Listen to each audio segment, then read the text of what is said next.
ಮಾಜಿ ಸಿಎಂ ಜಗದೀಶ್ ಶೆಟ್ಟರ್ ಮತ್ತೆ ಅಚ್ಚರಿ ಎಂದಂತೆ ಬಿಜೆಪಿಗೆ ಬಂದಿದ್ದಾರೆ. ಇದು ಪೂರ್ವ ನಿರ್ಧಾರಿತವ ಅಥವಾ ಈಗಷ್ಟೇ ಚರ್ಚೆ ಆಗಿರುವಂತದ? ಈ ಬಗ್ಗೆ ಮಾತಾಡ್ಲಿಕ್ಕೆ ನಮ್ಮ ಜೊತೆ ಮಾಜಿ ಸಿಎಂ ಆದಂತ ಬಸವರಾಜ ಬೊಮ್ಮಾಯಿ ಅವರಿದ್ದಾರೆ. ಅವ್ರನ್ನ ಮಾತಾಡ್ಸ್ತಾ ಹೋಗೋಣ. ಸರ್, ಜಗದೀಶ್ ಶೆಟ್ಟರ್ ಅವರ ಆಗಮನ ಬಹಳಷ್ಟು ಚರ್ಚೆ ಆಗ್ತಾ ಇತ್ತು. ಆದ್ರೆ ಈಗ ಏಕೈಕಿ ಬಂದಿದ್ದಾರೆ. ಇದು ಬಿಜೆಪಿಗೆ ಕೂಡ ಒಂದ್ ರೀತಿ ಬಿಜೆಪಿಯಲ್ಲಿ ಇರ್ತಕ್ಕಂಥ ಕಾರ್ಯಕರ್ತರಿಗೆ ಶಾಕು, ಕಾಂಗ್ರೆಸ್ಗೆ ಡಬಲ್ ಶಾಕ್ ಅಂತ. ಇಲ್ಲ, ಬಿಜೆಪಿ ಕಾರ್ಯಕರ್ತರಿಗೆ ಶಾಕ್ ಅಲ್ಲ, ಇಟ್ಸ್ ಅ ಗುಡ್ ನ್ಯೂಸ್.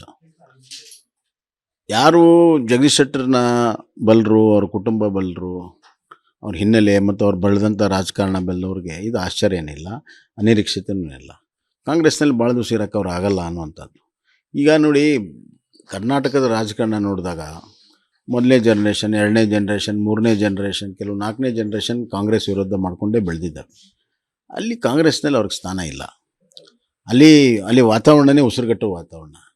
ಹೀಗಾಗಿ ಕಾಂಗ್ರೆಸ್ ಏನನ್ನೋದು ಒಳಗಡೆ ಹೋದಾಗಲೇ ಗೊತ್ತಾಗೋದು. ಅಲ್ಲಿ ಹೋದಾಗ ಗೊತ್ತಾಗಿದೆ. ಆದಷ್ಟು ಬೇಗನೆ ಒಳ್ಳೆಯ ನಿರ್ಣಯ ಮಾಡಿದ್ದಾರೆ. ಅವ್ರು ಮಾಡಿರುವಂಥ ನಿರ್ಣಯ ಅವ್ರಿಗೂ ಒಳ್ಳೆಯದು, ಬಿ ಜೆ ಪಿಗೂ ಒಳ್ಳೆಯದು.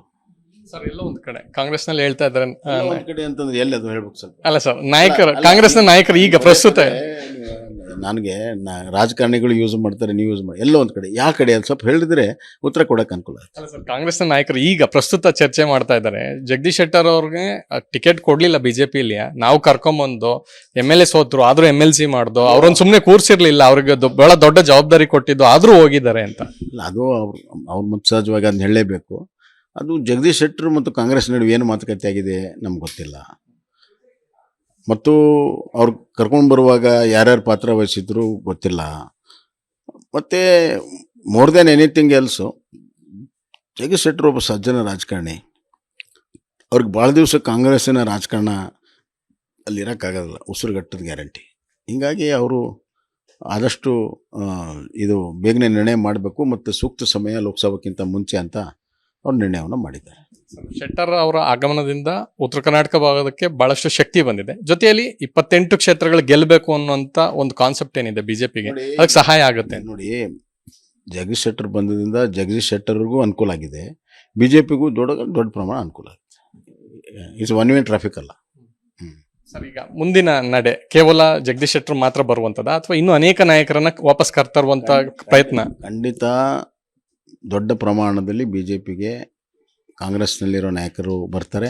ಬಿಜೆಪಿ ಬಿಟ್ಟು ಕಾಂಗ್ರೆಸ್ ಹೋದವರು ಬರ್ತಾರೆ ಮತ್ತು ಕಾಂಗ್ರೆಸ್ನಲ್ಲಿರುವಂಥ ನಾಯಕರು ಕೂಡ ಬಿಜೆಪಿಗೆ ಬರ್ತಾರೆ. ಇದು ಇಡೀ ದೇಶದಲ್ಲಿ ಇರುವಂಥ ಟ್ರೆಂಡು. ಕರ್ನಾಟಕದಲ್ಲಿ ಅಷ್ಟೇ ಅಲ್ಲ, ಇಡೀ ದೇಶದಲ್ಲಿ ಟ್ರೆಂಡ್ ಇದೆ. ಅಷ್ಟೇ ಅಲ್ಲ, ಇಂಡಿಯಾದ ರೂವಾರಿಗಳು, ಇಂಡಿಯಾ ಫಾರ್ಮ್ ಮಾಡಿದಂಥವರೇ ಈಗ ಕಾಂಗ್ರೆಸ್ ಬಿಟ್ಟಿದ್ದಾರೆ. ಅವ್ರಿಗೆ ಖಂಡಿತವಾಗೂ ನೆಕ್ಸ್ಟು ಮೋದಿನೇ ಅವ್ರಿಗೆ ನಾಯಕತ್ವ ಸಿಗ್ತದೆ. ಅಷ್ಟೇ, ಇಂಡಿಯಾ ಲೆವೆಲಲ್ಲಿ ಆಗ್ತಿರುವಂಥ ಇವತ್ತು ಕರ್ನಾಟಕದಲ್ಲಿ ಆಗಿದೆ. ಇದು ಪ್ರಾರಂಭದ ಸಂಕೇತಗಳು. ಬರುವಂಥ ದಿನಗಳಲ್ಲಿ ದೊಡ್ಡ ಪ್ರಮಾಣದಲ್ಲಿ ದೇಶದಲ್ಲಿ ಬದಲಾವಣೆ ಆಗುತ್ತೆ, ರಾಜ್ಯದಲ್ಲೂ ಬದಲಾವಣೆ. ಸರ್, ಈಗ ಕೇವಲ ಟೀಸರ್ ಅಷ್ಟೇ. ಸೊ ಲೋಕಸಭಾ ಚುನಾವಣೆ ಮುಗಿದ್ಮೇಲೆ ರಾಜ್ಯದಲ್ಲಿ ಸರ್ಕಾರ ಕೂಡ ಪತನ ಆಗುತ್ತೆ ಅನ್ನೋಂಥ ಚರ್ಚೆ ಕೂಡ ಶುರುವಾಗ್ತಾ ಇದೆ. ಸೊ ಅದಕ್ಕೆ ಇದು ಪುಷ್ಟಿ ಕೊಡುತ್ತೆ. ನಾನು ಸರ್ಕಾರ ಪತನ ಆಗುತ್ತೋ ಇಲ್ಲೋ ಅದ್ರ ಬಗ್ಗೆ ನಾವು ವ್ಯಾಖ್ಯಾನ ಮಾಡೋಕ್ಕೆ ಹೋಗಲ್ಲ. ಅವ್ರಿಗೆ ಫುಲ್ ಮೆಜಾರಿಟಿ ಇದೆ, 136 ಇದ್ದಾರೆ.